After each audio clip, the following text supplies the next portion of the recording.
And thank you for coming today to help us with our evidence session. I see you attracted whole of Kazakhstan with you. So welcome to all of you from Kazakhstan. Please can I ask you not to take any pictures or take photographs, but otherwise you're most welcome and you cannot interrupt the session. Dr. Tully, thank you for coming. Your evidence today is extremely important to us. I have no doubt you've been following our deliberations over the weeks, so you're probably well aware of what we heard and what our questions are. Thank you, Polly. Not at all. Can you do question 12, please? Not yet.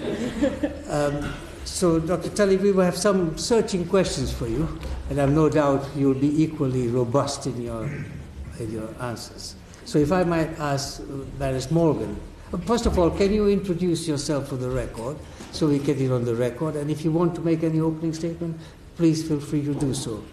After that, we'll get Baroness Morgan to start off. I'm Gillian Tully. I am the Forensic Science Regulator, which means I'm an independent public appointee with the role to set quality standards for forensic science in the criminal justice system. I'm supported by a small team of Home Office civil servants to help me in that, and by a large group of experts who help me through independent advisory groups who work with me. I've worked in the field of forensic science for about 28 years, and in the few years coming up to its closure, I was Head of Research and Development at the Forensic Science Service.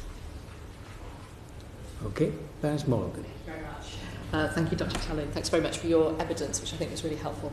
Can I ask you about the sustainability of the forensic science market, and specifically, to cut to the chase really, is it working? Is it serving the needs of the criminal justice system as you see it? And what do you think needs to change? And just by way of background, we've had a lot of evidence, and I think it's fair to say a lot of concern about how the market is currently operating, in particular about the sort of sustainability of the market, the margins being very low, private providers going out of business, allegations of malpractice. We've had criticism from the Police Chiefs Council and the Scottish Police Authority, and within the Home Office strategies on biometrics and forensic science. To name, I mean, we've had others, but they were the ones that particularly struck me, which I think generally has given us an impression that the thing is pretty precarious. So I suppose what we want to know is that a fair assessment? How do you think it could change for the better? And any recommendations that you'd like to make to us on that? So you've heard, as you said, from others in evidence about the shortfall in funding that's reached what I would say is a critical status. I think if nothing was done, we would be likely to lose a significant proportion of our capacity to deliver forensic science in England and Wales. There is substantial work going on within policing to try and address that problem. But it's not possible, in my view, to effectively manage the risk across the whole criminal justice service when actually, on a national basis, we can't really manage that risk nationally because the final decision makers on where the money gets spent are 43 chief constables and 43 police and crime commissioners. So whatever work is done nationally to try and support the market, it's very difficult to make sure that all the local decision makers are aligned on that. So I think that's one of our biggest risks, and I think there is a substantial risk to quality in that, because if we lose our experienced and well-trained and qualified forensic scientists, they cannot be replaced easily. Much of the forensic science that's currently delivered in the criminal justice system is being carried out to an acceptable level of quality at the minute, but I'm not in a position to say that it's all being delivered to that level of quality, partly because some people are not compliant with the standards I've set, partly because we're still on a road towards having standards in all areas, so there are some targets still to be reached in 2020. And so there are some areas of particular concern as well.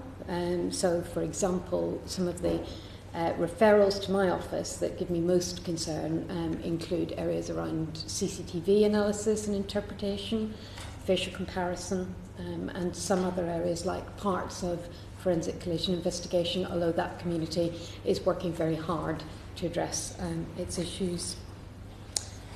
So I would say from a criminal justice point of view, there's been little impact so far on admissibility because there hasn't been much of a challenge in relation to admissibility.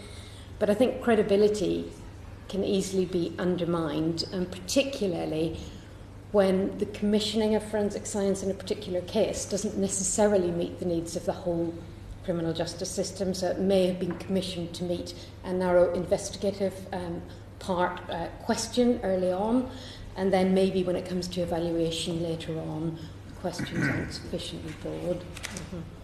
So I think the other side of the funding question as well, which also contributes to the precariousness of the situation, is the legal aid agency's funding. And as I noted in my written evidence, there doesn't appear to be any connection between the legal aid rates available and the actual cost of running a quality assured service. So that it appears to be largely historical rates with cuts applied to them rather than actual rates based on what it costs to deliver a service. So I think that's an issue. So I think one of the things I would recommend in terms of how we could go about improving things is to have much better oversight of commissioning of forensic science. And we could look at that in two ways. We can look at commissioning at the top level, whereby contracts are issued to external providers or work is allocated to internal police providers.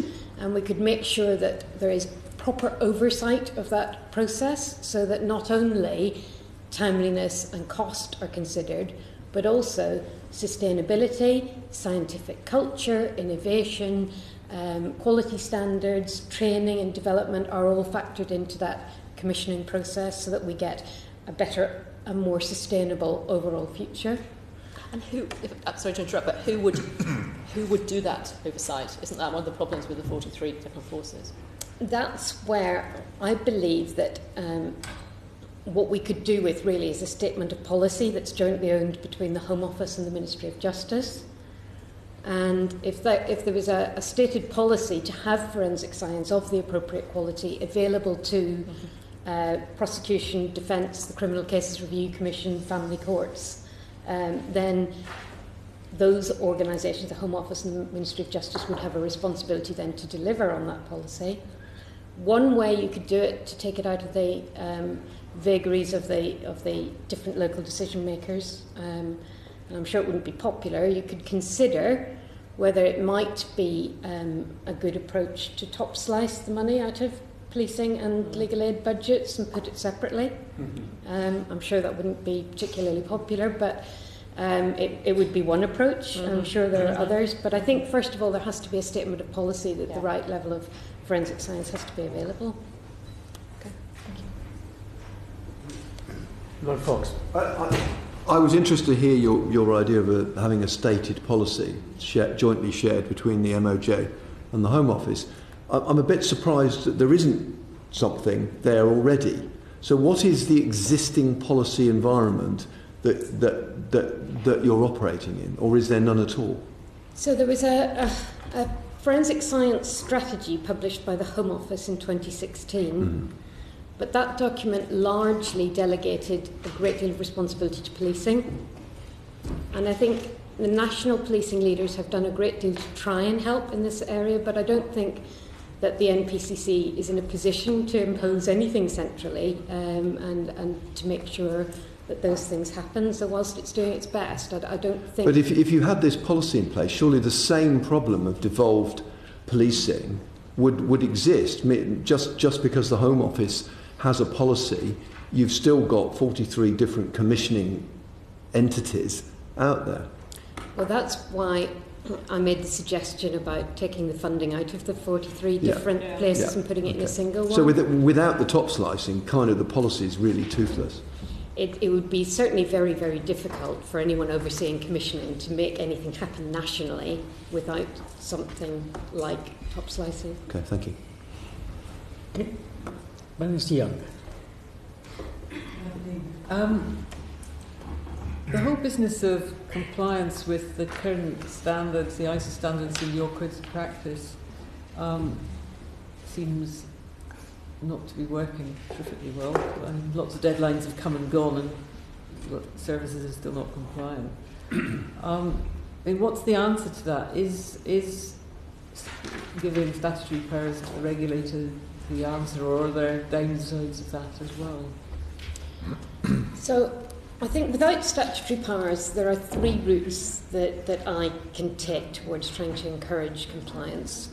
One is to persuade people of the benefits of adopting standards, and I think in any case that is an important thing to do, because you can adopt standards well or you can adopt them poorly, and depending on whether you understand the need for them can have a big impact on how well you actually implement those standards. The second lever towards adoption of quality standards without statutory powers is use of contractual vehicles. So for most of the core forensic sciences, all the contracts between police and their providers do require compliance with the standards, and that is a very compliant part of the sector. We're on the road, I think, towards getting that same level of contractual control into digital forensics, but there have been a number of setbacks along the way, and just recently the largest contract between the police and a digital forensic service provider has been extended with a forensic science provider that is not compliant with the standards when there are compliance providers in the market, which I think sends entirely the wrong message to the market. So we've got further to go on that particular route. There are also, I think we need to go further in using contractual procedures when forensic medical services are contracted, so that we get the right level of quality of forensic medical examinations carried out also. And then the third route that we can use without statutory powers is increased scrutiny in the courts. And the criminal practice directions do require, of course, a declaration of compliance to a code of practice or conduct relevant to your discipline. And so for forensic science, that should be my codes of practice and conduct. And so we have now issued guidance that anyone who's not compliant with my codes must make a declaration of that non-compliance in their statement, and must set out in an annex what they've done to mitigate the risk of non-compliance, so that the court has the information before it to enable greater scrutiny of the evidence. But those three in combination, those three approaches in combination will take us so far, but unfortunately, partly because of the economic situation, they won't take us all the way towards compliance. The internal police units have suffered many cuts as well as the external environment, so they're now in a position, because they weren't compliant before they started suffering these cuts, essentially it has delayed their approach to compliance. So that's largely the reason why they're not meeting the standards, or it's certainly one of them. And a number of small companies have just clearly stated that until there are statutory enforcement powers, they're not going to move towards compliance. Can I just explore that a bit further? And I do this with the sort of background of having been a regulator in two separate industries that had large numbers of non-compliant small operators. What would statutory powers do? Are they going to just frighten people into complying if in fact they're either not competent or they've not got enough resource to comply? Isn't the risk that you just wipe out part of the market because you've declared them to be non-compliant and therefore they can't practice? Well, the bill that's before Parliament at the moment doesn't directly relate non-compliance with the standards to issuing of a compliance notice, but it would enable me to issue a prohibition notice if I believed that an organisation represented a serious risk to the criminal justice system. So if by its practices it was representing a significant risk. And I think that's important to be able to do. I think that the threat of having legal compliance powers is part of the issue that will force people over the line to start adopting the standards, but it's got to be alongside these other issues being addressed as well, like the funding issues, because if you address only one of the problems, then you're quite right, we could cause other problems in the system. But I think it's been really interesting recently in relation to fingerprint comparison, when we've seen what has happened on compliance. So last year, when I wrote my annual report, I warned that there was a danger that policing wouldn't meet the date for the standard, which was October last year. And the MPCC lead did her level best to try and get everyone towards that date and wrote to her fellow chief officers and so on, but got fairly limited response. Everyone was working towards it, but not at the pace that they needed to go. Although they estimated at that time that they would all be compliant, and I was somewhat sceptical of that.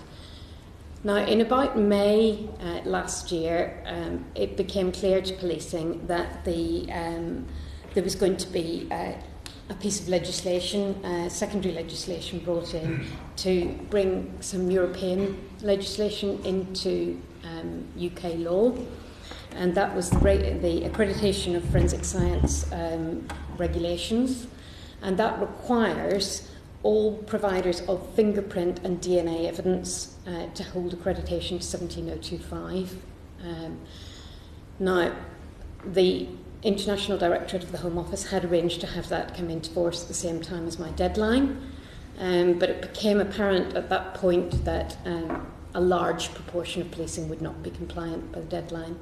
But once they realised that there was actually going to be a legal requirement to be compliant, the increase in pace towards gaining compliance was enormous. And now, one of the good things that's come about is that about 80% of fingerprint bureaus will be compliant by March this year, and the date of that legislation will coincide with that. So it just illustrates really that with the best will in the world, until it becomes a burning platform and a priority to spend money on, it's very difficult to gain that level of compliance. And I think particularly in policing, and I really have a lot of sympathy for chief officers who have to make extremely difficult funding decisions between a lot of things that are very high priority. And you can imagine that forensic science quality standards don't get to the top of that pile unless there is an actual legislative vehicle behind it. So could I just ask three brief questions? One is, why do you think the government's dragging its feet? I don't believe the government is actively dragging its feet. I believe there is the will to do this, but potentially not the parliamentary time. So is this, let's not use the word. If it had been done 5 years ago when it was promised, we wouldn't have been here now. It feels like dragging feet to me, but never mind. The second is, do you have one of your routes to getting compliance was persuasion and education. Do you have the resource to do that? I do spend a lot of my time in my role going out and talking to practitioners and leaders and so on. So I do spend a lot of personal time on that. So what's the scale of your resource apart from you? So apart from me, I have 5 members of Home Office staff who support me in my role, plus a little bit of shared resource from Science Secretariat and the Home Office. So it's not a big resource. And the third question is, how much confidence do you have in the transforming forensics process that the police are running? I think that there are certain positive things that transforming forensics can do, and certainly in that route towards getting fingerprint bureaus to accreditation, they stepped in at the point where they were asked to by the MPCC, and they made quite a big difference to that pace that stepped up when there was a legislative demand. What I struggle with is knowing how transforming forensics on some of its broader aspirations will be able to get over this issue of the fact that it's not mandated, and if there aren't clear savings to be had from some of the parts of the programme, it could be difficult for them, as for me, to get 43 chiefs and PCCs to agree. So I think there are some good aims, but it's only funded till 2020, and it's still establishing itself, so it's difficult to know. Thank you very much. Lord Fox. Coming back to Baroness Young's long tail of smaller practitioners, I think it's easy to see how the ISO system would work for the large bulk providers of forensic evidence and for the big subjects like fingerprints and DNA and whatnot. But there's also a long tail of highly specialised, quite long-standing practitioners, many of whom are almost single people who are only doing some of their work in forensic science and are doing other science elsewhere. And I'm interested in the appropriateness of that ISO certification and whether, frankly, you're going to lose that tail of expertise completely if you're asking those people to do the same as the big bulk suppliers, and kind of how are you playing that particular game? So there is not a single requirement that sets out you will have ISO 17025 for all forensic science. In my codes of practice and conduct, there are stated requirements for each of the disciplines. When it comes to an organisation that is doing forensic science as its business, or a person that is doing forensic science as their day job, if they're doing the same job and they're doing, let's say, something like, just by way of illustration, CCTV image comparison, then whether they're in a small company or a large company, if they're doing that work, it is my view that they should be doing it to the same standard of quality. Because this is not a sort of a broader piece of regulation, it's a quality standard, and it's about whether or not that organisation or that person has the controls and the scientific validity and the competence and the equipment and the appropriate environment to do that work well. Now, somewhere in the criminal justice system, there is a cost of assuring quality. So, in my view, we can think about it as the first stage being that everyone reaches a basic level of competence as determined by those standards, and then the case-specific elements are scrutinised in the court and through the court system. If we don't do it that way, then the logical conclusion is that you're going to have to test every single thing about every piece of forensic evidence when it comes to the court, and so the cost will fall there. But I think what we do need to do a lot more on is try and work out how we can make it more affordable for small companies to reach the standard. And this is where the work that the Chartered Society of Forensic Sciences is doing comes in. And what they're doing is trying to set up a central resource and essentially share resources between these small providers. But that carries a cost as well. So one idea would be if government funded that scheme, then it would make it much more accessible for the small providers to reach that standard. But you also asked about people who maybe do forensic science as an occasional thing, as their on the outer edges yes. of specialisation, highly specialised. My codes don't require accreditation for those sorts of people who are offering their expertise occasionally into the criminal justice system. There is a specific section in the codes that sets out that whoever's commissioning those experts must make them aware of certain key points in the codes.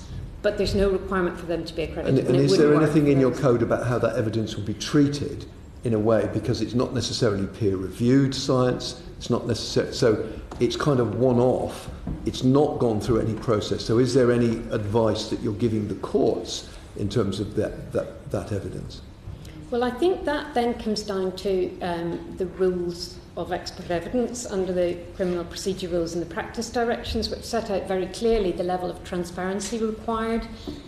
And as part of my codes, and what they do point those occasional experts to is the documents that we publish on the obligations on expert witnesses, the legal obligations on expert witnesses, so they're aware of all those requirements for transparency and so on.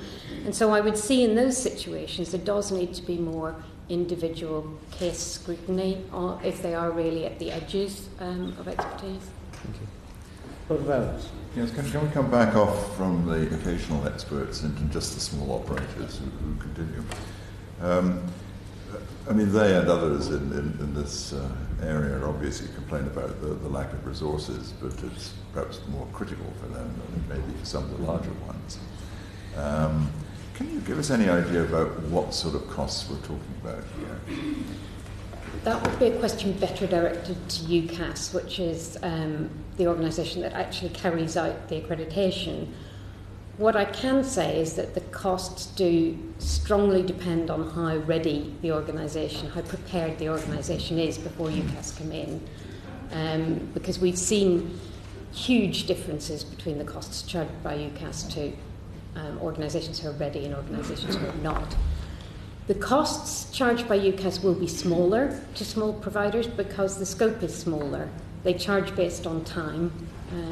So if they're very much ready, the time spent will be less.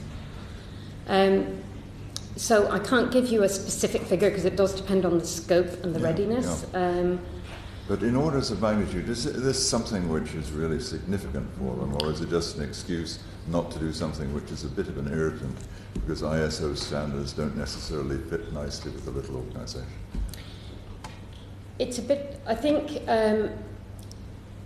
if we look at the costs of quality, there are two elements of it. One is the cost of actually implementing the systematic quality assurance, and that includes things like taking part in proficiency trials with other organisations so you know how you're performing, putting in place peer review mechanisms, even if you're a sole provider, putting in place the checks and balances that you need to assure quality and making sure your science is validated. Now, those have to be done whether you're accredited or not. Those are internal costs. The other part of the cost is what you pay UCAS to come and assess you. So as a total proportion of your turnover, in a small business, the UCAS costs will be much greater as a proportion of your turnover than they will in a large business. But the costs of systematic quality management will be as low or lower than in a large organisation because it's a much simpler setup and a simpler system. But I think that's why we've been thinking hard about this in my advisory council as well, and we've considered all the evidence that's come to this committee back through my advisory council, and we still come to the conclusion that it's very difficult to see how you could set a completely different standard if you're doing the same work.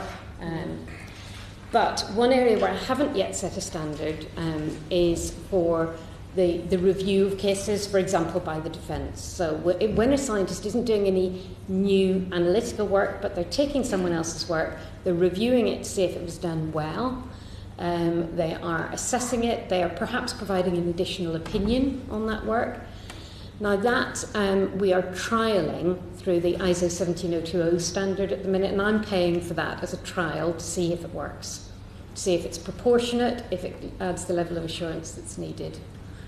But we have to wait the outcome of that trial before we can see if that's the right way to go. If it's not, then we'll look for a different standard for that work, and that may be certification of individuals just for that type of defence review work. But I think it's fair to say that I have a fairly large number of referrals of quality issues to me about small providers as well as about large providers. Can I take that into a rather broader question? I think you make it quite clear in your written evidence that although you're responsible, obviously, for quality processes, you're not the regulator of the market. No. Okay.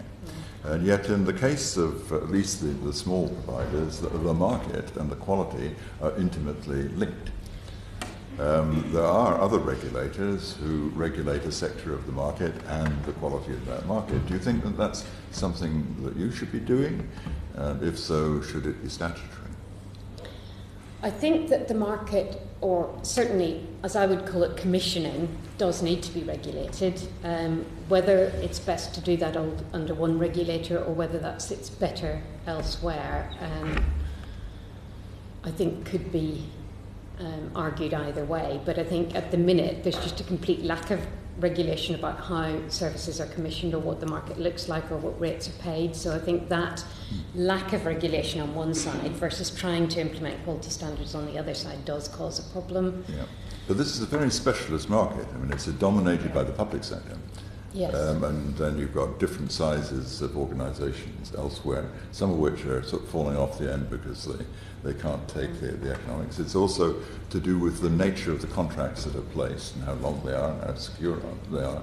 I mean, should this not be regulated as a specialist market? Absolutely, I think it should be. Okay. I think that whole commissioning, how it goes about and how the sustainability is ensured. And who would do that, Dr. Tully, if not you? I can only come back to, I think it could be a single regulator does it all. Otherwise, I think it would need to be certainly under the oversight of the Home Office and the Ministry of Justice, because they're the ones for whom the work ultimately sits in a policy terms. So I don't have strong feelings as to exactly where the regulation sits. It can't sit in policing or in the legal aid agency, and that's the problem, I think, going back to the issue of transforming forensics. I think the Home Office perhaps sees that as the solution to a lot of these things, but it's still a policing organisation within policing, and we need something over that to try and sort out the whole situation. No, the policing organisation obviously has a strong interest of its own. Absolutely. So you can't be there. No. Thank you very much. I'll ask a slightly odd question, really, but I mean, in a court case, I was involved as an expert witness to the defence, just using my science, but nobody gave me any documents about whether this was regulated or what, and the person who obviously looked at it in the end was the judge. And what was not clear to me at all is whether the presiding judge or magistrate just can make. What is their role? I mean, do they really always use the information of this having been a regulated system, or will they just, as it were, use good questioning and looking at experience? It sounded to me as if you expect all these cases to be done in a very systematic way in relation to procedures in terms of regulated procedures, but there will presumably be other cases which are what I could say is somewhat ad hoc, and how does those two kind of approaches work out in actual court cases? Well, I think that's very much in line with what we talked about a few moments ago, in that I think that ad hoc occasional expert, there's no requirement for them to try and fit into a systematic accreditation system, because it simply wouldn't work. To get accreditation, you've got to be doing something on a regular basis. You've got to be able to demonstrate that you can do it well. So that ad hoc expert, it comes down, I guess the responsibility then for really looking at the detail of the science comes down more to the court in that scenario. And I think the rules we have around expert evidence and the criminal procedure rules and the practice directions allow for that level of scrutiny. What I have observed is that those rules are not necessarily applied rigorously in all regional and smaller courts, and whilst they're very, there's a lot of awareness of them in the centre and among the senior judiciary, I'm not certain that we're seeing as many considerations of admissibility as we might expect. They sort of see justice as a methodology. It's sort of a well-organised methodology. That's simply how you describe it. Whereas actually, there's a lot of cases which are very sort of coming from left side or right side, and sort of completely unexpected. And what you're saying is these situations which can't fit into a standard frame are more likely that consideration to be applied in central courts, but not in local courts. Well, it would seem to me that just that we're not seeing that level of reference to the criminal practice directions, for example, and the considerations on admissibility that are in the practice directions. We're not seeing many of those come through in appeal court judgments on forensic science evidence, but that there is no systematic way that I know of that we can check what's going on in all the courts and that we can see what's going on.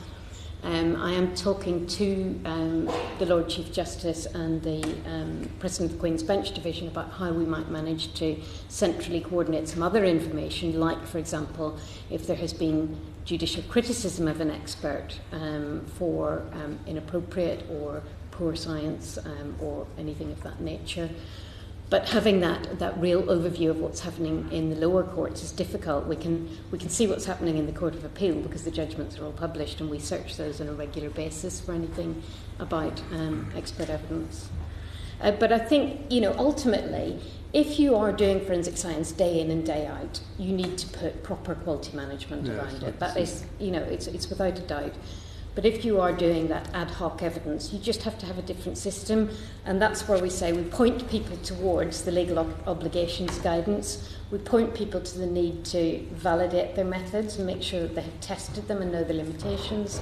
And we point people towards the obligation to be very transparent as to their level of knowledge about the limitations of their method and how it relates to what's already published in the literature. So I think you have to have that flexibility still, and always it will be the role of the court to make a judgment on admissibility. It's not for me to say whether a method is admissible or not. That's the role of the court. Thank you. To your question. All right, so my question is question 3. Given that the human factor is so important in the interpretation of forensic evidence, how do you assess individual competency, given that every case is different, which is sort of what we've been discussing? And I wonder whether, how you detect and deal with situations where a single individual may be operating with malign intentions, for example, in an accredited organisation. And I think you've just commented about a system for accreditation for expert witnesses. And the question is whether you should always have a system, or what happens if you're having to make decisions outside the system. Okay, if we think about the first part of that question and assessing individual competency, there are generic competence requirements that you can describe for any role, but if you think about this in relation to an expert reporting scientist who goes and interprets evidence and gives evidence to the court,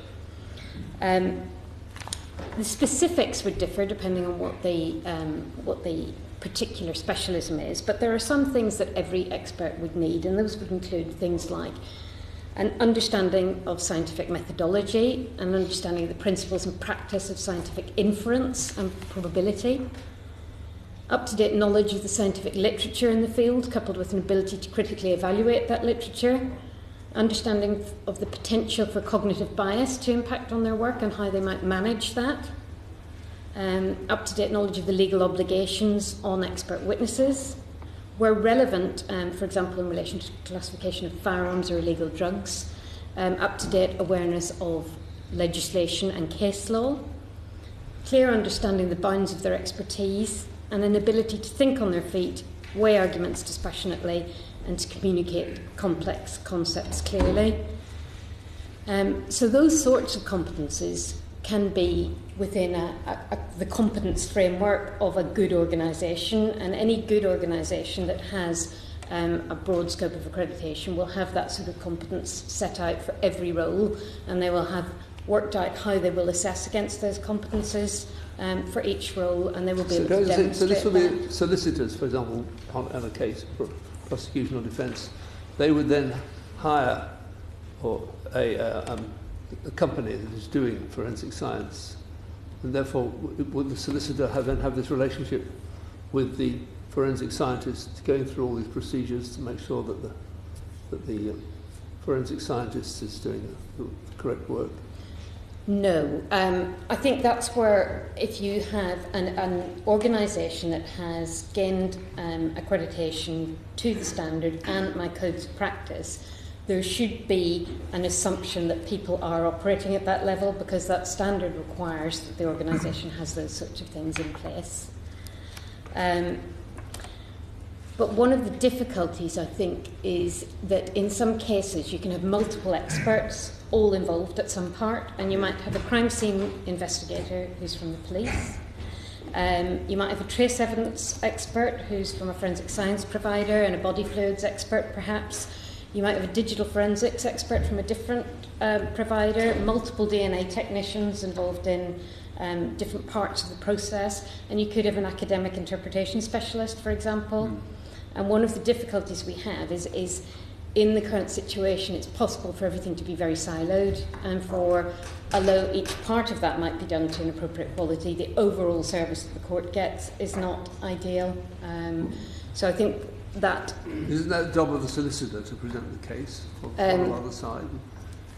It is to an extent, but I think someone with a scientific background needs to be looking at how those pieces of evidence fit together and how they fit within the context and the strategy of the case.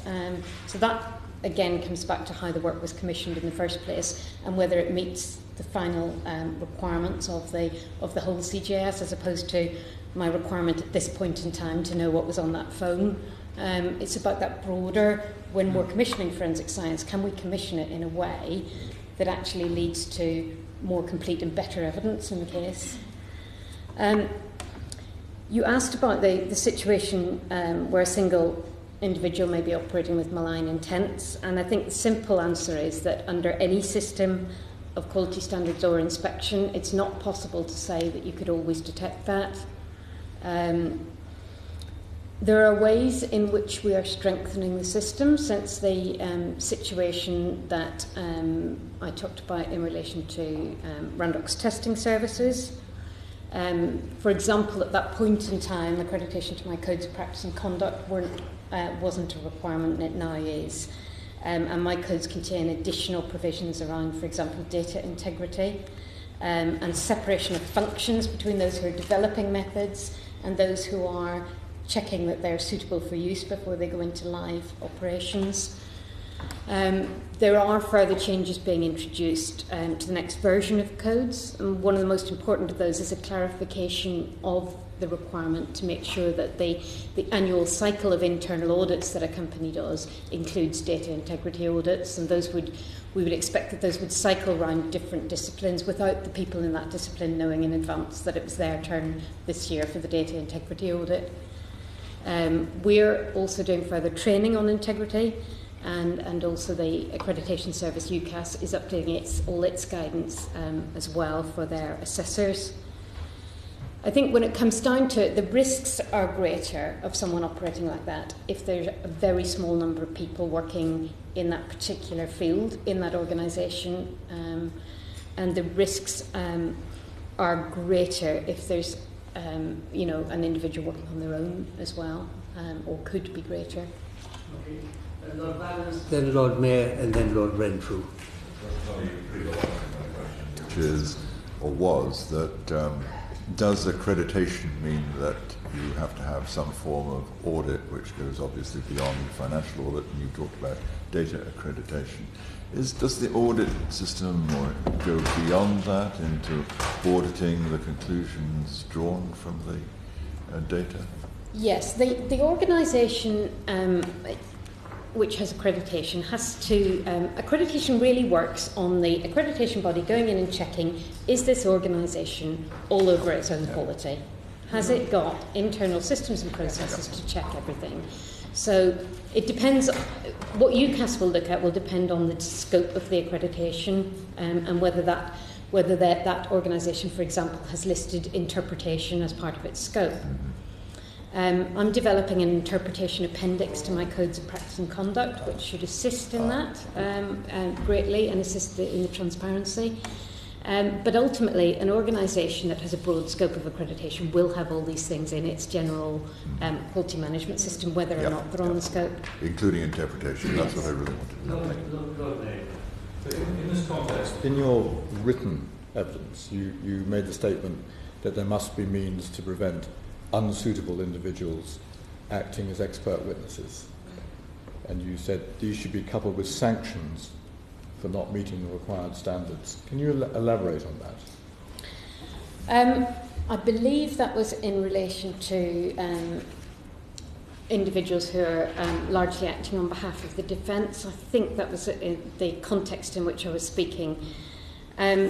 And I wrote that really because we've come across, we've got a very, very small amount of legal aid funding going into this, but yet I see sometimes people being instructed again and again and again when they have been subject to judicial criticism on more than one occasion.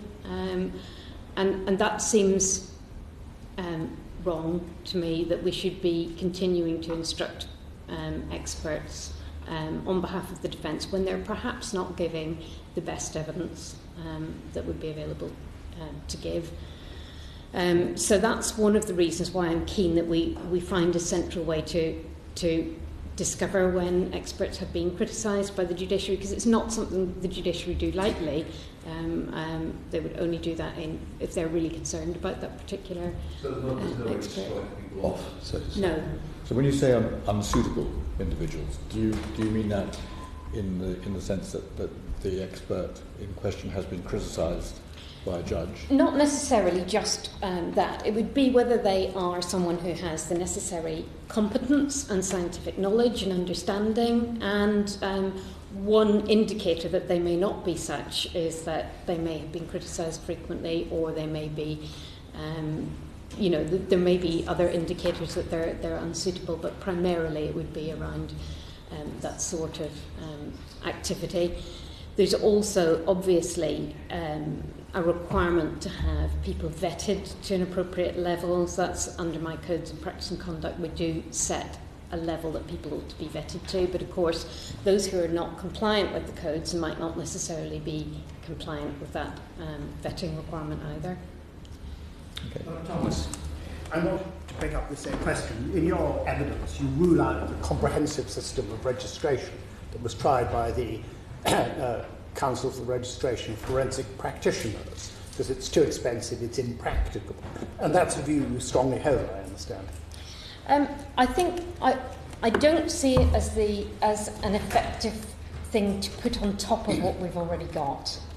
So I was, for example, I was an assessor for the Netherlands Board of Court Experts, so I have been involved in assessing competence of individual experts, and one of the things that I found during that experience is that it's quite difficult, when you're dealing with accredited organisations, it's quite difficult to separate organisational competence and individual competence, because you've got, in the organisation, you've got systems and processes, you've got standard statement formats and all sorts, and you start getting into a real muddle over what is an individual's level of competence and what is an organisation's level of competence. And I think that to layer it on top of a requirement for accreditation is an extra level of expense and complexity. If you said, let's do it instead of accreditation, let's get rid of accreditation and just do accreditation of experts, then we've not got anything around scientific robustness, validity, calibration of equipment, suitability of environment, and so on. So I don't think it works in that context. The one area where I come back to is if we find that ISO 17020 is not a suitable standard for defence experts, essentially in that sort of review of evidence, then I will look at it again in that context, I think. And the second thing I want to ask, really picking up on Matt's point, if you obtain criticism of an individual, because in any field of expert evidence you always get the incompetent and the dishonest, yes, or client-serving, wouldn't you need some sort of judicial or statutory power to stop the defence or prosecution calling that evidence? Because it can have catastrophic effects to an individual if a judge has come to the wrong view. But on the other hand, it can have a catastrophic effect on justice, as one saw probably in low-pen-baked DNA, where you get people who are incompetent or worse. Yes, and I think statutory power would be extremely helpful there. What I have had to do, and what I have done in one or two instances where there have been a number of concerns raised to me, not necessarily judicial criticism, but a number of concerns raised to me about someone's practice, is that I did have a series of meetings with that person, put the concerns to that person. They then actually were quite taken aback by the criticism, went away, changed the processes, sent me some example statements, we worked together, and it brought about a level of improvement, which was a very positive outcome. But I have also written to one company asking them to stop reporting cases for at least a period of time because I had concerns. In that situation, I guess the best I can do at the minute is to write a letter that says very clearly that you must disclose this letter to anyone who is instructing you in any future cases, and I would hope that whoever's instructing the expert would take note.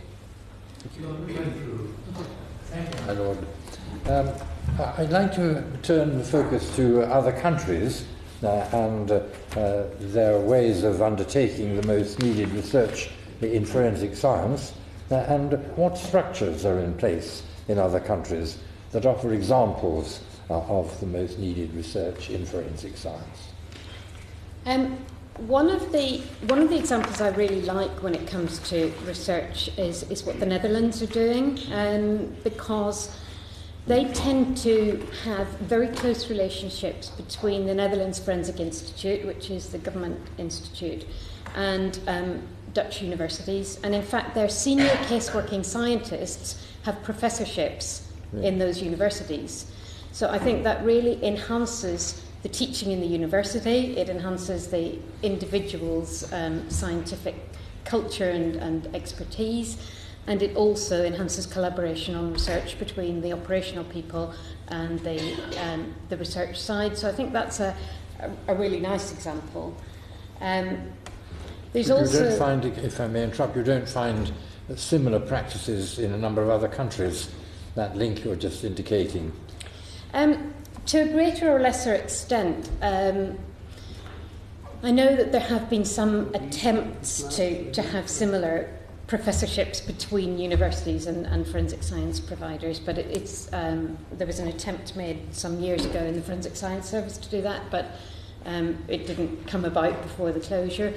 So I think there are examples where there is good collaboration between the researchers and the practitioners, and in fact, I'm going to the opening of a new centre in Lancashire next month, where the university and the police forensic department have collaborated to put together an institute, essentially working together. It's not quite as formal in that they don't have that sort of professorship side of things, but it works. I think it could be positive. There are other good examples in countries like Australia and New Zealand, where the practitioners and others get together and try and come up with a prioritised list of what good research topics there should be, and that's done with the commissioners of the work. So at least there's a good roadmap of what research would be good to do. But I haven't seen, and again, a lot of some of the European countries have institutes of forensic medicine or institutes of legal medicine where they're doing casework and research in the same institute. So again, I am a strong believer in trying to get the research and the casework as close as possible together. I think it works well. Thomas, I want to ask you about strategic leadership, which you raise in your evidence, and you're quite critical about the lack of it. Yes. A blank piece of paper, you have all the experience. We've seen what the Permanent Secretary of the Home Office did, Sir Mark Sedwill, set up Julie Maxton's committee. What do we really need as proper strategic leadership? Well, I would start with that clear policy position, first of all, that I talked about earlier. And then to underpin that, I would put in place effective regulation of a number of areas. So one is what my role at the minute, so quality standards for forensic provision in this CJS. I would have that on a statutory basis. I think you also need quality standards for at least DNA and toxicology in the family courts. And again, that needs to be on a statutory basis. So I think the lack of regulation in the family courts is one contributing factor to how we ended up in the situation, the malpractice situation that we talked about earlier. But how would you, what's the leadership? I mean, part of it is having a leadership structure that's accountable. Yes. What should that be? So I would have a joint Home Office and Ministry of Justice. Chaired by who? Someone independent, accountable to who? Or is this something you'd like to give some more thought to? I will give some more thought to that, and I would be happy to write back to the Because it's critical, because yes. just to put the view to you, I mean, yes. one of the things that seems strikingly clear is there are an awful lot of problems, but no one has a strategic overview yes. and can set a long-term policy, not over-influenced by short-term political considerations. Yes. And I if think you could come, because you've got the bird's eye view of this, yes. would you be able to put something in I writing? will, yes, because I do think that the other part of that comes back to the regulation of commissioning as well, but then you're right, there needs to be some sort of oversight. And can I just add to that, Chairman, I suppose not putting words into your mouth, and for you to think about when in your reply, to what extent, what have we lost in terms of losing the National Forensic Science Service? I mean, did that work? Should we be reconsidering that? I mean, we've obviously had evidence from Scotland and Northern Ireland around leadership. So I think in terms of your reply, it'd be helpful to make some comments on that too. Yes, I mean, one immediate response I'd make is that if we don't change the other problems, just reconstituting a national service wouldn't work. I think its demise was a symptom of the existing problems rather than the cause of them. Okay. Thank you. Fox? You mentioned the family courts and you mentioned the current situation. In your view, is the current situation regarding forensic evidence in the family courts untenable, and does it have to change straight away?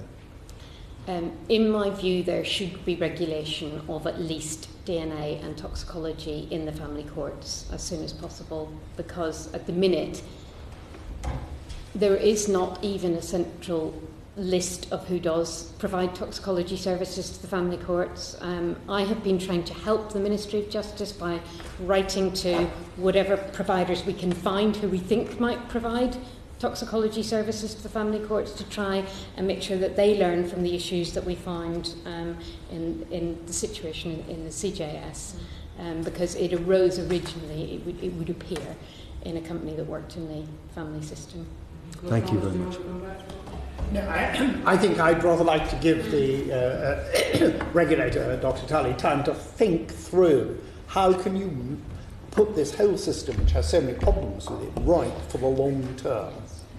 And I think there is such a different question saying where would you start from if you were starting from a blank sheet of paper compared to where would you start given where we are. Yeah.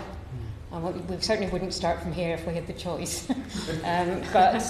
So I think my prime aim would be to lose as few experienced people as possible in the process. So we can't do anything very, very quick and very radical that involves moving everybody around again, because we'll just lose people again. And that's the prime aim, is to try and maintain that skills base. What I'm primarily is the body that actually can look after it for the long term, yes, and not leave it to the tender mercies of two different ministries.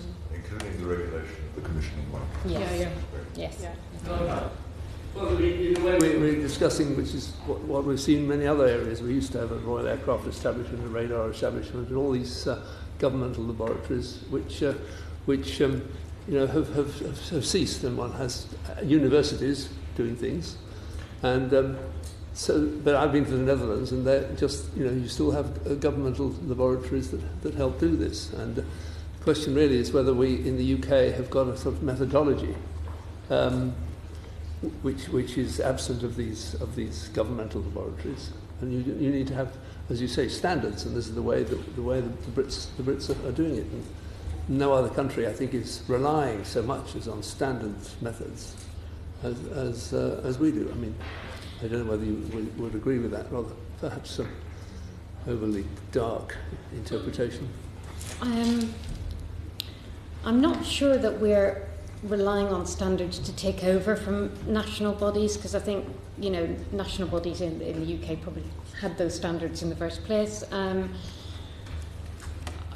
Where we link with academia is a really interesting one. I think academia has a huge amount to bring, but we also have to make sure that we don't rely purely on academia to sort these issues out, because it so has to be related to the casework side. And also, we have to be realistic, and there are a very, very small number of institutions, academic institutions, that have the physical infrastructure to do trace evidence research, because you can't do research on trace evidence particles in a laboratory where students are coming and going. It needs special clean rooms. Lord Wellens.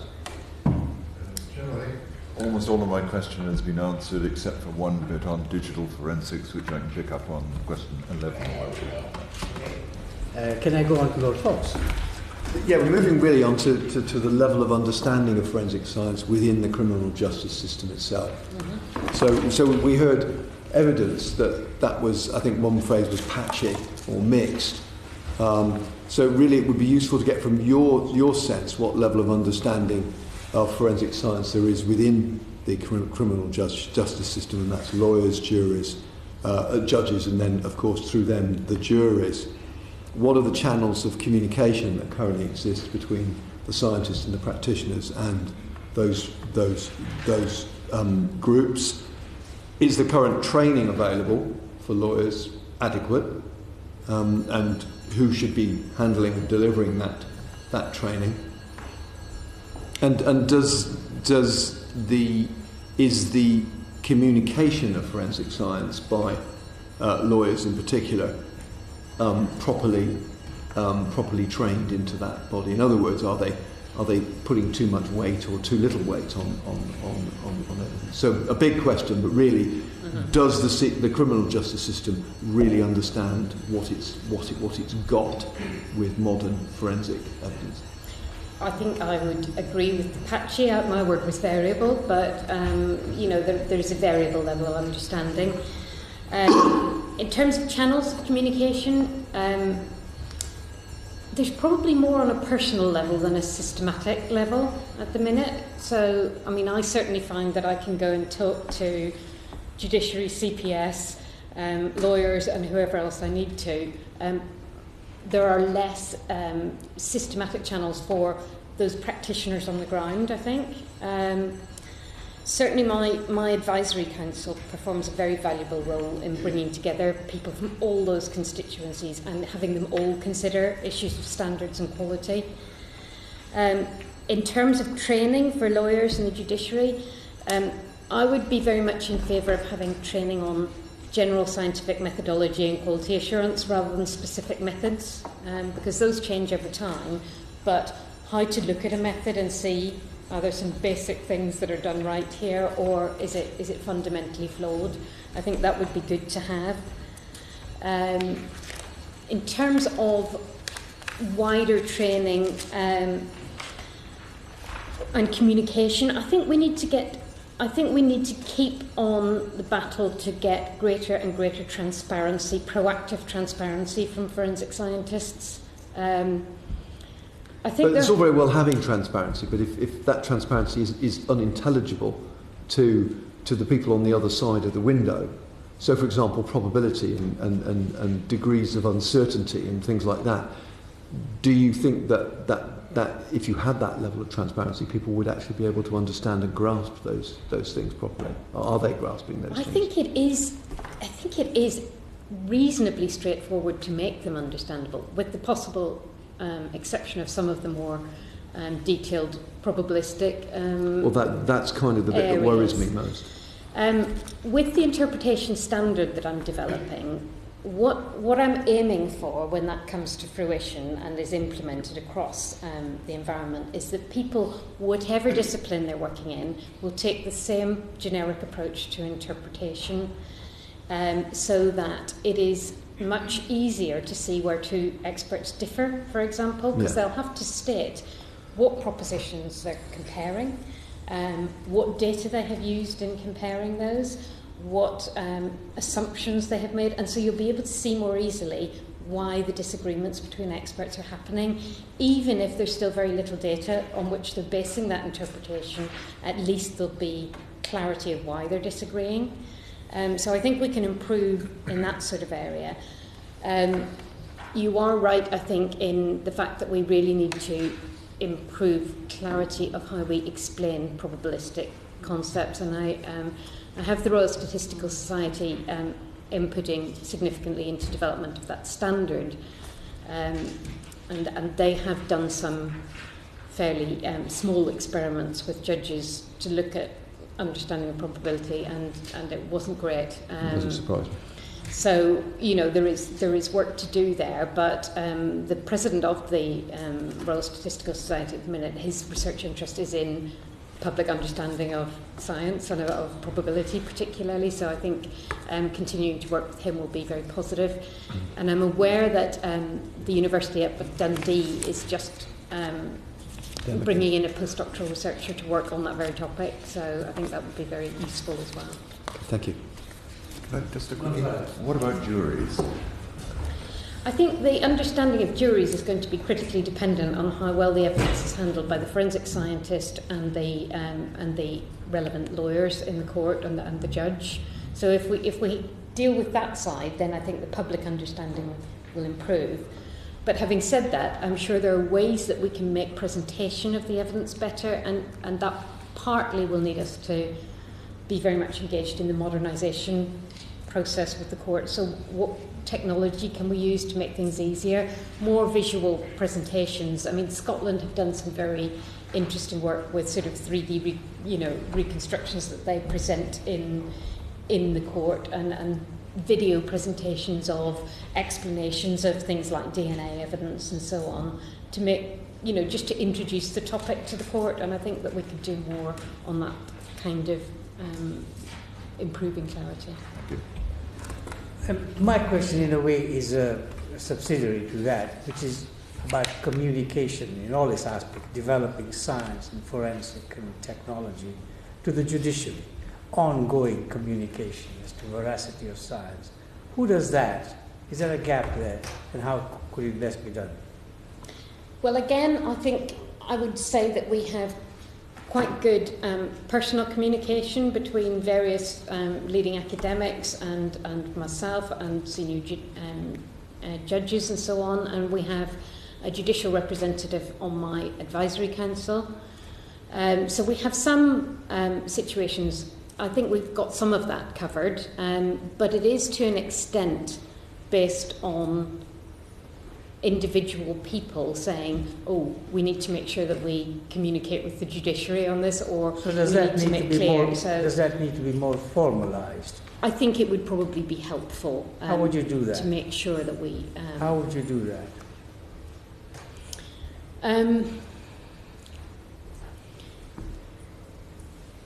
I think that it would be a relatively straightforward, regular session of meetings where we just sit down and flag any forthcoming issues on either side, so that we can then take them away to do something about. It's not going to be a long meeting where people try and sit down and sort everything out there and then. It's a case of flagging what the forthcoming issues are, and then people take them away to work on. So I don't think it has to be anything terribly complicated. You don't think it needs some leadership and some professional organisation taking a leadership to develop a programme of ongoing communication to the judiciary and wider? Both. I think that probably two different things. One is making representatives of each community aware of the issues arising in each, and that's what I've been talking about. But I think in terms of a broader communication with wider numbers of the judiciary and so on, I think it would be great if we could get more involved on a more regular basis. If we had, and the Chartered Society of Forensic Sciences is a good organisation to take that sort of thing forward, perhaps. The Chartered Society of Forensic Sciences, and it holds regular conferences, largely for practitioners. So if we could manage to get a broader, at least annual conference that included both practitioners and legal practitioners in the room, I think that would be a good thing. Okay. Lord Mayor, thank you. In your written notes, you talked about two key research gaps. You talked about the scientific basis of methods such as facial comparison, and you also talked about provision of data and robust interpretation methods. Are they still research gaps in your view, and who should address them and how? So I think the one around provision of data to support interpretation of evidence will be an ongoing requirement. We need to keep our data on which we interpret evidence up to date. So, by way of example, background levels of gunshot residue on public transport, that will change over time, and it requires quite substantial research effort to make sure that we understand that. Or background levels of gunshot residue on suspects in custody, for example, who are in custody for non-firearms related offences. So that's an ongoing requirement, and the University of Dundee is starting to get to grips with some more up-to-date DNA transfer and persistence experiments. But again, as the methods get more sensitive, we need to keep redoing these sets of experiments. So to me, that is an ongoing requirement, and that is a big gap because it's rare that it is sufficiently exciting for the research councils to get excited about. It's also rare, as I mentioned, that the universities, that not all of the universities would have the facilities to do it, or in the case of drugs, the right licenses or firearms and so on. So there are some practical considerations there about how we get it done. And there's no commercial return on investment for doing that sort of research. So it sort of falls between the academically exciting and the commercially rewarding. And so it falls into this gap in the middle. And that is the sort of thing that the Forensic Science Service Research and Development Department did quite a lot of in time. So we need some sort of commitment to that, perhaps not very exciting, but extremely important, ongoing, keeping databases up to date work and making sure they're not fragmented all over all the different organisations who are doing work in this area. So who should ensure that this happens? Who should ensure that it happens? Yeah. It's an interesting one. I was trying to think this one through, and when I was reporting cases as an expert witness, I tended to feel that it was my responsibility to go into the witness box knowing the background data that I needed to know. But I was backed by a large research department that assisted me in getting to that point. And similarly, when I had a research role, I felt it was my role to support all the experts who were going into court. At the minute, I don't think that experts have access to that same sort of that direct access to be able to influence the research agenda. So that comes back to, I think, really Lord Thomas's question about how we're going to have oversight of the whole thing and make sure it all works together, because some of these research pieces, like I say, just don't fit terribly well in any other part of the environment. Others, like the scientific basis of facial comparison, I would have thought that universities would be dying to get their hands on that kind of work, and then that's about trying to get the necessary funding. Okay, thank you. Lord Thomas In that answer, I don't think you mentioned UKRI or the research councils at all. And given that that's where the money comes from, largely for a lot of this, isn't there a role for those organisations, and isn't there a role for someone to explain to those organisations the sort of things we need for the public good in order to maintain the quality of justice? So I was really interested to hear the evidence that UKRI gave as well. Partly because I'm not seeing a lot of that research coming through into practice. Yeah, we were a bit surprised. Because I think that the critical thing is, are we doing the right research that makes an impact where it needs to make an impact in practice? Now, how we influence UKRI is something that I don't actually know. And again, it can't be an academic exercise in isolation. It has to be in collaboration with the caseworkers, and it has to be, framing those questions correctly has to be something that is done collaboratively. But the starting point is actually to ask them. Has anybody actually asked them?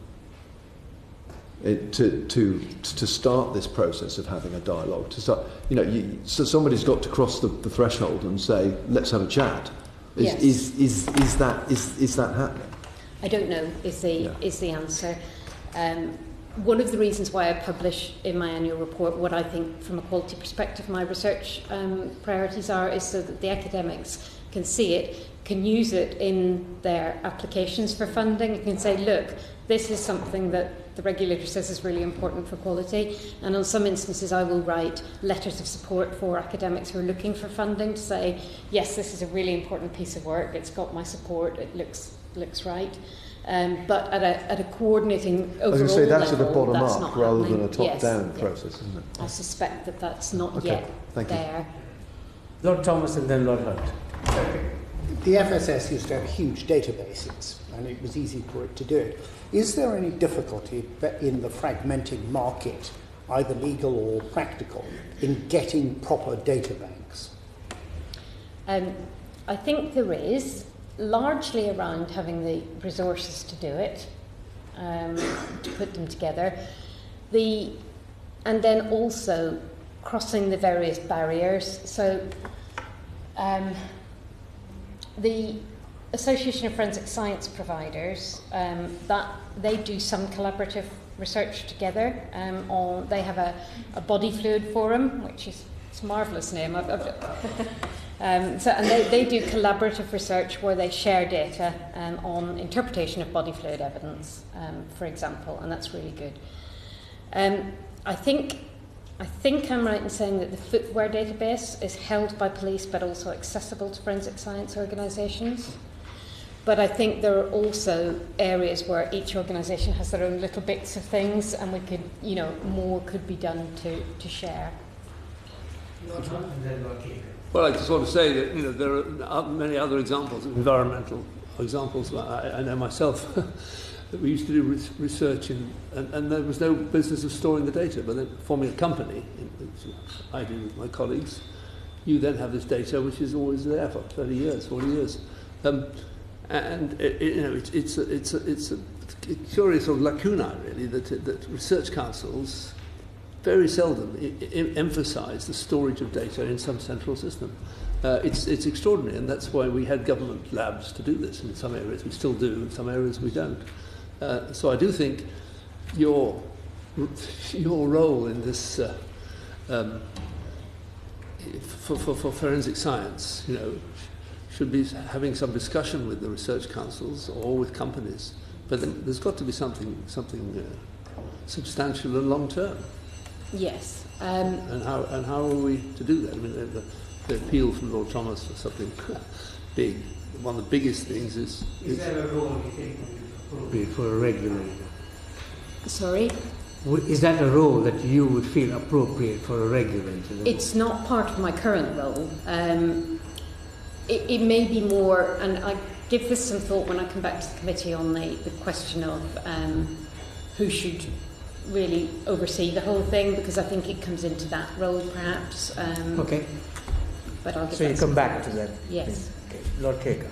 Lord Chairman, thank you. I just want to turn to the issues you touched on in your evidence with regard to a lack of progress in terms of securing a robust and sustainable forensic science strategy, and also the lack of investment in forensic science research. And Lord Fox has turned upon the potential role of UKRI, but how do you think this can best be addressed? Because it's quite worrying to hear from the regulator that there has been poor progress in these two areas that seem to be fundamental to ensuring that forensic science moves at the kind of pace and scale that's going to be important for the criminal justice system in the future.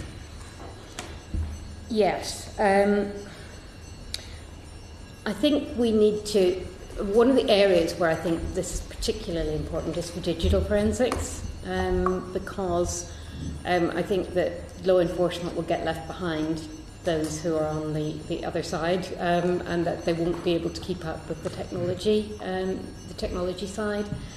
So I think that is a really important issue, and I think that there's a lot that academia could lend us in that sphere. And computer science departments all over the country must have, lots to add in this area, but it's not sufficiently coordinated or articulated at the minute. But in terms of driving the collaboration between the Home Office, the MOJ and UKRI, who should be making that happen? Is it the overall commander of the system that Lord Thomas touched upon? Is it the regulator? How does this finally happen? Yeah. Well, it's not currently part of the regulator's role to do that. It could be, but it's not currently at the minute. Is a regulator well positioned to take on that role? I think it's part of the broader oversight question that needs a bit more thought. Getting the Home Office and the MOJ working collaboratively together on this would be a good start. And I know that they are really considering. I know that they are really considering how they can involve UKRI and how they can. Certainly, the Home Office is considering this at the minute. Why would this be a complex question for the Home Office, MOJ, and UKRI? Just as a matter of interest, in terms of your views about this. I don't know, actually. I don't think I can answer that question. It wouldn't seem that. I mean, the Science and Justice Forum that was chaired by Julie Maxton is having its final meeting, I believe, next week, and we're going to be presented with some recommendations at that point, particularly about how research might be taken forward. So I think it's perhaps wise to wait and see what that says, and whether there are some good recommendations coming forward from it, and just make sure that it isn't just so that we make sure we tie up MOJ, Home Office, UKRI, and the practitioners somehow, so that we've got this link, and we've got practitioners linked with academics, linked with police, linked within the whole system, so that we understand the whole problem and we don't just address little bits that then don't get implemented into practice. Thank you. Lord Roxburgh.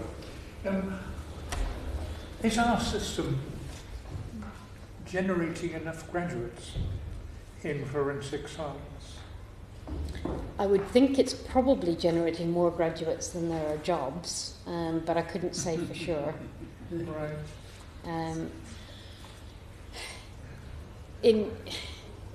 We don't necessarily need to distinguish between graduates in forensic science and graduates in a good hard science. You know, you will be trained. Any organisation that takes on graduates trains them to do the role, and takes the degree as a starting point. So, you know, most of the older forensic scientists have got a degree in chemistry, biology, or physics.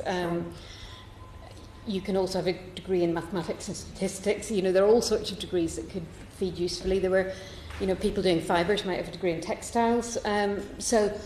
It's not so much whether we're developing the right graduates, it's have we got the training programs that can take them from being graduates to being the leaders of the future. And I think at the minute we have the training programs to take them from being graduates to being competent at doing their little piece of the process. But what I'm concerned about is that they're not getting that broader exposure to ongoing research, to collaboration with international partners, to writing and reading scientific papers, and that broader ongoing scientific development that will take them from being competent at their little bit of the process to being a forensic science leader in the future.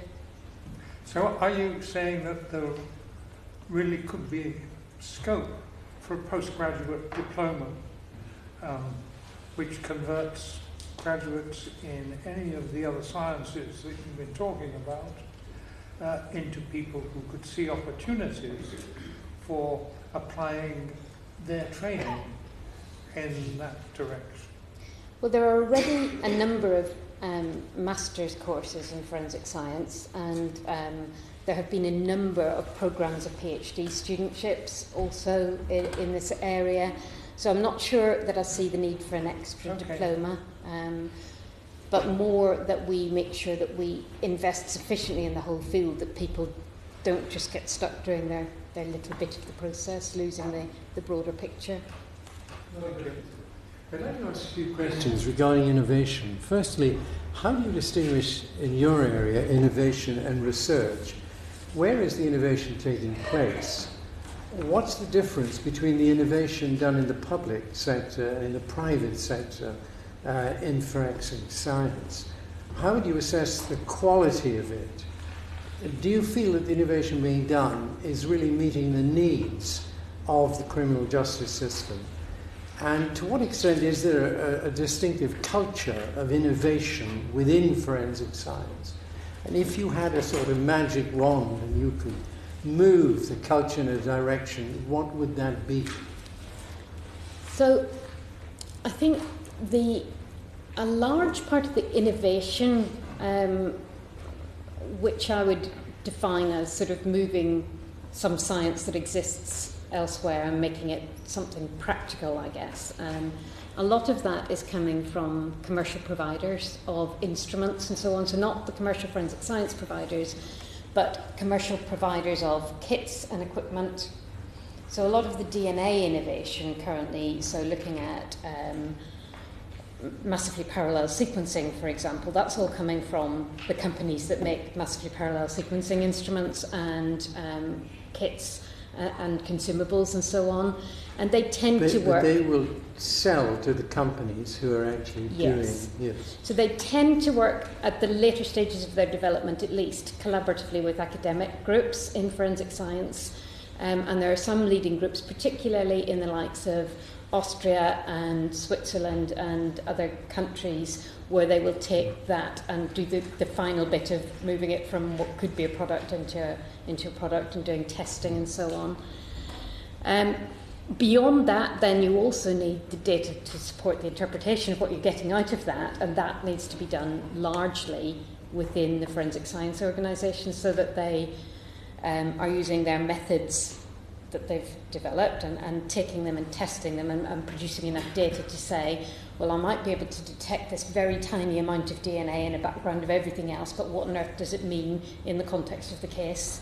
That needs to come largely from the forensic scientists, ideally with the input of our academic colleagues as well.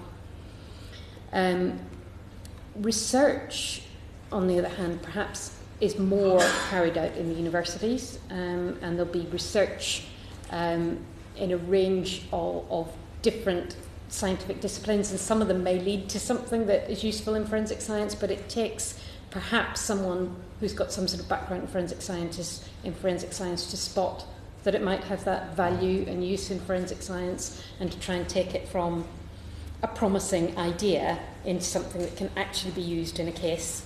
And again, that's that valley of death thing can be very difficult in forensic science because you need that investment to get it over the gap. And then the development tends to be done again in the forensic science organisations. Some of it in police and some of it in the main providers. So things like collections of footwear and so on. So it's sort of split in different ways. If I would greatly like to see more of a scientific and innovative culture enhanced by more secondments between these organisations. I'd like to see forensic scientists going off and doing a sabbatical in a university for a while, and vice versa. I'd like to see police and forensic science organisations with more crossover, because I think you then get the ideas from all the different parts of the community, and you start getting it working well together. And can I ask you, would that be moving from the private to the public and the public to the private as well? Yes, yeah. And I think also between the legal and the scientific. So, and there are universities who specialise in different parts of this, and so, there are some that bring together their legal academics with their forensic science academics, and they do some interesting work as well on understanding reliability, for example, and that sort of thing. So I think, with both within the universities looking at different departments working together, statistics departments and computer science departments and legal departments, rarely I expect work collaboratively together, but I'd like to see more collaboration and enough resource going into forensic science so that people aren't tied to getting work out the door against a contract 90% plus of their time, so that they've got a little bit of time to think, to read the scientific papers, to understand what's going on in the broader context, and to then bring that into their organisation and become more innovative. And funding there could be a key constraint. Yes. Particularly in the private sector, because if the private sector is just making a return on its capital, which is what we've heard, then if you're running a company and you're just about covering what shareholders expect as a return, you're not going to be able to put too much money into innovation. That's absolutely true, and I think we're in an even less stable environment than that. Really? Sorry, why do you say that? I think assuming that we're making enough return on capital is perhaps more stable than we're at. Lord Borwick. I'd like to ask about the enormous juggernaut of digital forensics, which seems to be heading our way. We've received lots of evidence that it could be an aspect of maybe, I think it was 80% of cases have some element of digital that could be involved. And it doesn't appear to be used as much. It doesn't appear that we have the capacity to use it as much as it is possible to be used. Now, is that capacity problem a shortage of people or a shortage of understanding that digital forensics, what can be done with digital forensics and what are the processes that are needed? Is the capacity to deal with digital problems the same in the prosecution side as it is on the defence side? And what are we doing to get these skills in digital to be used in the forensic service? So, quite a lot of questions in that, I'm sorry. Yes, to start that, do we have the capacity to deal with it? No, we don't at the minute, I don't think. One of my biggest concerns is that it's evolving piecemeal rather than being planned as a sensible forward strategy to how we're going to get there. So what I see is police forces doing their absolute best to respond to this challenge. But there'll be a high-tech crime unit here doing some work. Then there'll be another little unit that some commercial provider comes in and sells them a bit of kit. So they, that's good, we'll have that and we'll start doing this over here. And then there'll be some digital media investigators over here doing something else again. And it's not coordinated, and it's very difficult to control, because actually it's not just forensic science anymore, it's digital investigation. It's permeating all of investigation, and I think we need to, I would like to see a proper plan that discusses how effective case management, proportionality and privacy and avoidance of bias will be achieved in these areas. What does future technology development look like, and what does future criminology look like? What does future crime look like? And then how do we get a strategy for delivery that focuses on articulating future demand, how we're going to meet that demand, what we're going to do with the private sector? Because at the minute, it seems to be largely that policing are developing their own capability and outsourcing their overflow to private companies, but that's not enough to encourage the private companies to expand either. So I think there needs to be a much more clearly articulated route forward for the future, and real thought given now to what that future looks like. There's a lot of digital evidence being analysed by the police at varying levels of quality at the minute, and I am having reports coming in a fairly ad hoc manner about frontline officers not feeling properly trained or equipped to use the sort of kiosk technology that they are having supplied to them. Kiosk. So the first line in a digital case is often that a police officer will go to essentially a self-service kiosk that will have limited functionality that you'll plug a phone into, it will download some data. Oh, that's a kiosk. Yes. But as yet, those have not all been properly tested. There's been a great piece of work done centrally looking at how those could be properly tested and doing a bit of work on that. It needs to be updated now because, of course, they're all moving on quickly. So we need to understand what the limitations of that are. So what do we expect to get out of that first line? And we'll not get everything off the phone at that point. We'll get some things, and other things we might get on some phones and we won't get on others. So the second layer is then a sort of hub, perhaps, that you would go to, and there would be a few experts who would help you as a frontline officer to get a bit further with the analysis. And then the third level is the experts who sit in the centre and who will do the more complex digital forensics work. So we need to do more training and testing at the front end, and more building of capacity at that expert end, I think. Fox. Sorry, not boring. Finish. Sorry, this is the first time we'd heard of this word kiosk, I think, in our evidence.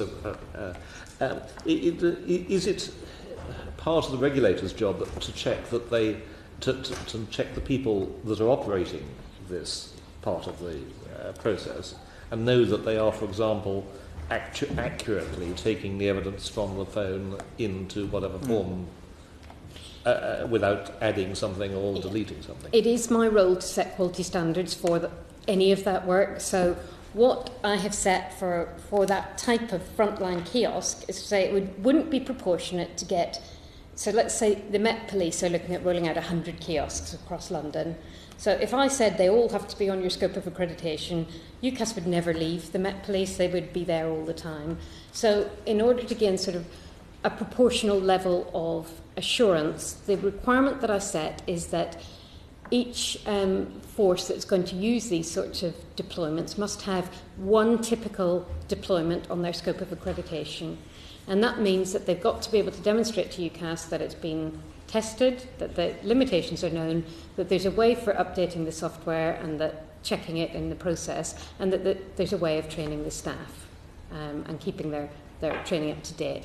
And then I've said, right, policing, you then make sure that when you roll out multiple versions of that has the same controls on it as that central one that you've got on your scope of accreditation. You've got them all exactly. So it's Lord Caker, Lord Fox, Lord Alex, but and Lord Mayor. I do just need to say that none of the forces have yet achieved that. So there is some central work ongoing to get there, and I think that's really important to just so that we know what the limitations are. And so that means, one would assume that we don't know what the limitations are at the moment. How much of this material provided in forensic analysis through this, let us say, particular kiosk technology is entering the criminal justice system and is leading to decisions in trials, convictions, and so on? So at the minute, I'd say, like I said, there's been some central work that was done by a government lab, in fact, which used to be part of the Home Office and is now part of DSTL, and they have done an initial validation study on these kiosks. But that validation work has not yet been fully disseminated out to forces, and nobody's got their accreditation yet, and we need to find a mechanism to keep it up to date. So there's been some work done, but we haven't got to where we need yet. But is that recognised in the criminal justice system more broadly in the courts as this material starts to form part of evidence and is challenged? Well, that's where the requirement to declare compliance with the Code of Practice or Conduct that comes from the criminal practice directions comes in, because any police putting that evidence into court should be declaring that they're not compliant with the Code of Practice, the Code of Conduct, and therefore that should alert the court to look at it. But what I would say is that the chief issue with those sorts of technologies is not that you're going to be getting completely erroneous data, perhaps in the case. It's more that you are more likely to be missing data, or that you think you've downloaded some things, but you might only have downloaded some of them, and so on. So what the police are trying to do nationally, which is a good piece of work, is trying to make sure that early on in a case, particularly, and they're starting with sexual offences, I believe, that early on in a case, there is identification of the key lines of inquiry in that case, and that those are engaged with early with the defence. Say, do you agree that these are appropriate key lines of inquiry? Because some of the problems that have been had with disclosure of digital evidence have come down to, what were police searching for in the output of the forensic science. It wasn't actually faulty forensic science, it was that it was wrong searching in the outputs. So it's about identifying the key lines of inquiry and agreeing search terms and that sort of thing. And therefore, if something doesn't show up in that first line of inquiry, in that first kiosk work, it's a question of, do we need to go on and do level 2, level 3 type analysis? Thank you. I think the person who's most excited by kiosks was Lord Valence, who thinks he's finally found a use for telephone boxes. I'm actually more excited by the animus of the police to do this in-house. Okay, so are they? What is driving them doing it their way rather than using an outsourced process to do this? Is it because they can? Is it because they want to maintain control of the means of production? Is it some other animus? And the second point is, what kind of people are doing this? Because I have anecdotal observation that they're taking police officers who've come through the police system and suggested to them, you might like to go into forensics, which strikes me as a strange way of populating your forensic service when actually you're talking about scientists and physicists and chemists. So 2 points. Why are they doing it, and what kind of people have they got doing it? With regard to the first one, I guess you'd get 43 different answers from different police forces, who are doing things differently, and some are outsourcing more than others. Others are largely insourcing. The Met Police has got an outsourced overall management, a sort of management of a system that they've outsourced to somebody, but they're largely bringing that into policing. So there are many different models for delivery, and they will be all decided locally. So basically because they can? Yes. With regard to your anecdotal observation, I would say that I have seen similar observations myself, that there are a lot of people who have an interest in technology who start doing digital forensics because they're interested in technology. There are also scientists who've gone into it, but I'd say it's a mixed bag. So should we be concerned about that issue? I am concerned that it makes the process of them achieving the right quality standards more difficult, because that process of scientifically evaluating the strengths and limitations of a method has been a foreign concept in this area, and that's why it has been such a battle and such a difficulty to get that done. So yes, I don't think that necessarily people who've come through different routes can't make good forensic scientists. I'm sure they can if they're given the appropriate training. But we need to make sure that they're being assessed as competent before we let them loose. So of the order of things we should be worried about, should we be more worried about the fact that police are deciding to do this in-house, or should we be more worried about the fact that they may not be using or promoting the right people to do this? I would say that we should be more worried that overall they are not managing to achieve the required demonstration of competence, both within the people and the systems. Could you not take pictures? Sorry, could you repeat that for the record? I'd say that overall we should be concentrating first on demonstrating competence, and that's competence of the individuals, but competence of the individuals within the system that they work and how they're supported and whether the methods work effectively. So I'd concentrate there, and then if you've got people who've got the aptitude, they can be trained in those roles and demonstrate that competence. I think that's very helpful. Thanks very much. Yes, mine is just a heel tap on my earlier question on accreditation as it applies to digital forensics. Some witnesses, which I think they were largely police forces, suggested that ISO 1725 was simply inappropriate for digital forensics. Do they have a point? So ISO 17025 for core forensic science is adopted virtually all over the world, and there are some legal requirements as well. The approach to quality standards for digital forensics is less well developed throughout the world. Nobody's quite sure how to go about it at the outset, and there's still a vocal group who would say that actually there's no problem here. We don't need any quality standards because there isn't a problem in the first place. What is it you're trying to address? But I think we can now move the debate from an abstract discussion of whether this is the appropriate standard or not to a discussion based on actual data, because we now have data from 60-odd assessments against ISO 17025. So we've got a decent data set to say, is this standard doing anything or not? Is it useful or not? And from that data set that we have seen that when UCAS start to go in and assess, they're finding all sorts of problems. And they're finding problems like the procedures aren't detailed enough, there's variable and in some cases poor technical practice, lack of traceability in the notes that are made of the analysis, so that when later someone questions what was done, they might not know. Lack of effective backup of data, and we have had experiences of data, casework data being lost because of inefficient backup. Lack of objective evidence of competence of the people. Insufficient validation of the methods.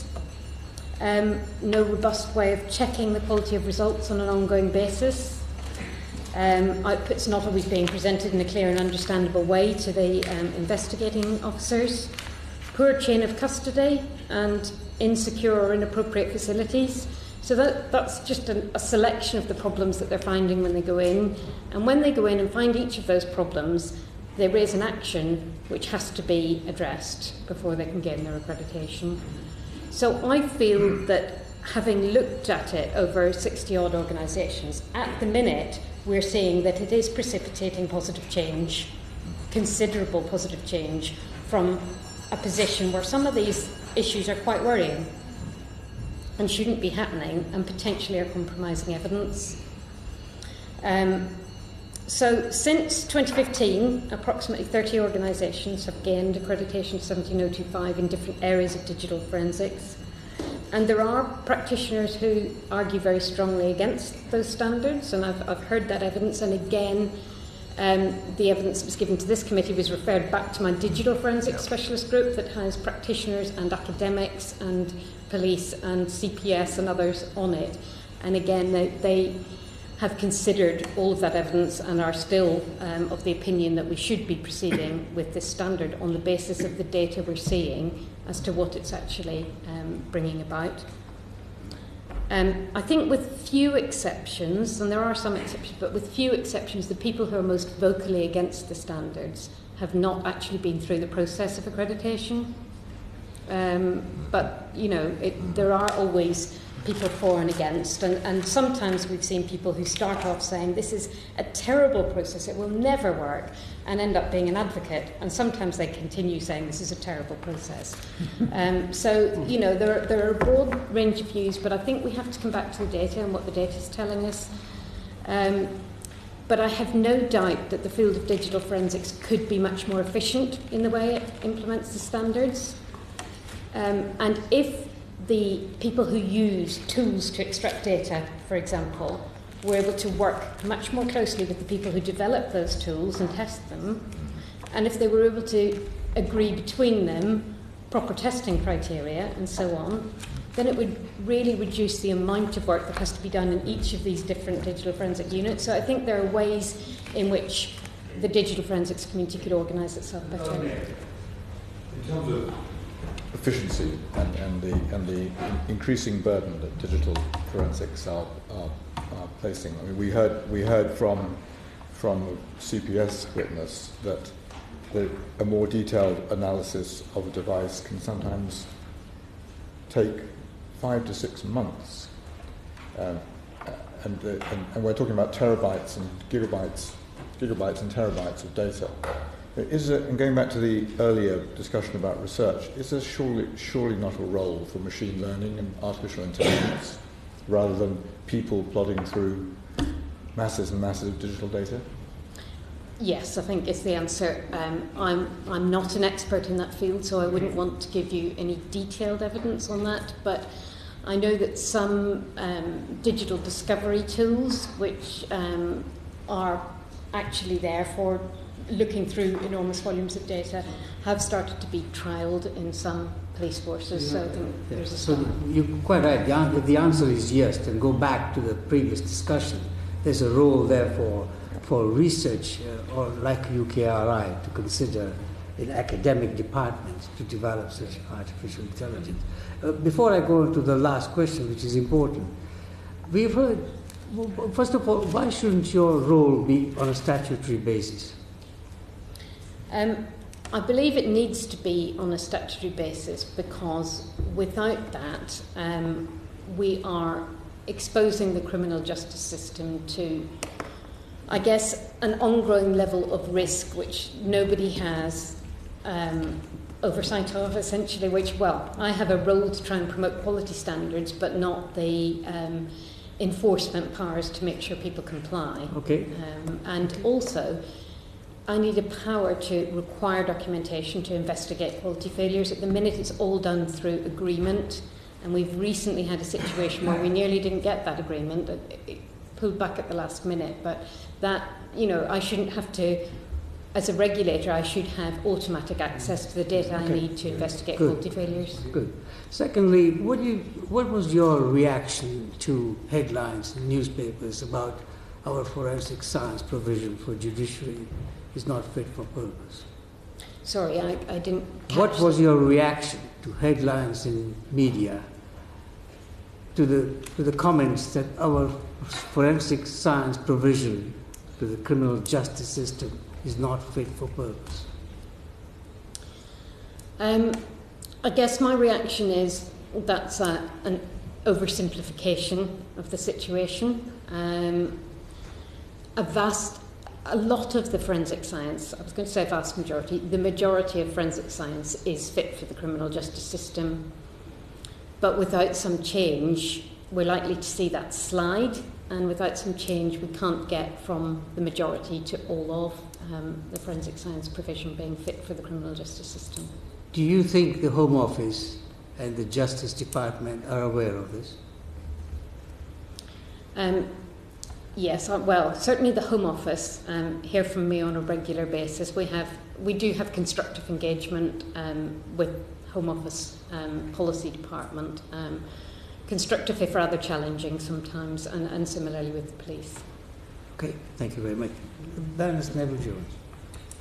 Well, thank you for your evidence. Very probably good sense in it. I must say I'm struck by the thought that forensic science cries out for a professional body of some kind. I mean, not necessarily a Royal College, but something of that ilk. But the question I wanted to ask you was, I mean, all the things that we've discussed this afternoon, what's the recommendation that you think would most advance the cause of high standards in forensic science and also serve the delivery of justice? Okay, I would just say quickly before I answer that question, there is a Chartered Society of Forensic Sciences, which is a professional body for the discipline. What role does it play? It plays a role very much in actually trying to support practitioners in achieving quality standards and in assessing competence and in moving forward professionally. It also does some level of checking of academic institutions, so it accredits university courses and so on. So it plays quite a broad role. It is increasing, I think, in its ambitions. It got its Royal Charter just a couple of years ago, so it's really starting to increase that level of role as a professional body. In terms of the recommendation, I would recommend that the Home Office and Ministry of Justice take responsibility for ensuring that effective oversight is put in place and to ensure effective commissioning of forensic science. I'm going to go back to this one. I know that people have already recommended statutory powers for my role and more funding and so on, so I'm going to go back to commissioning, both in terms of contracting of supply, whether internal to police or external, which takes a national view on sustainability, investment and scientific culture, as well as issues such as value for money and timeliness, and then commissioning on a case-by-case basis to ensure the needs of the whole criminal justice system and not just the commissioning party are met. So that would be my recommendation. Not just commissioning what, sorry? Not just whoever commissions the initial work, but the commissioning, the needs of the whole criminal justice system are considered as the questions are asked of the forensic scientist. So you want to push the issue back to the government departments, do you? Well, I'm saying I think they should take responsibility for ensuring that oversight is put in place. I have undertaken to come back and say to the committee what I think that oversight ought to look like, but I think that is the main thing I'd like to see is proper oversight of commissioning of forensic science. Thank you very much. You guys have any comments? How often do you meet a minister in the Home Office and similarly in the MOJ? And at what level of civil servant do you generally deal with? I last met the policing minister on 10th of October, so I meet the policing minister on a fairly ad hoc basis whenever I feel I need to bring something to his attention or when there's a major change. The civil servants I speak to are at director and deputy director level in the Home Office. The Ministry of Justice I have much less interaction with. Thank you. Thank you very much. Well, my lords, if nobody else has any question, I'll close this session. I thank you very much, Dr. Tully, for coming today to give us evidence. You've taken a lot of your time and you've been very helpful, and we are appreciative of it.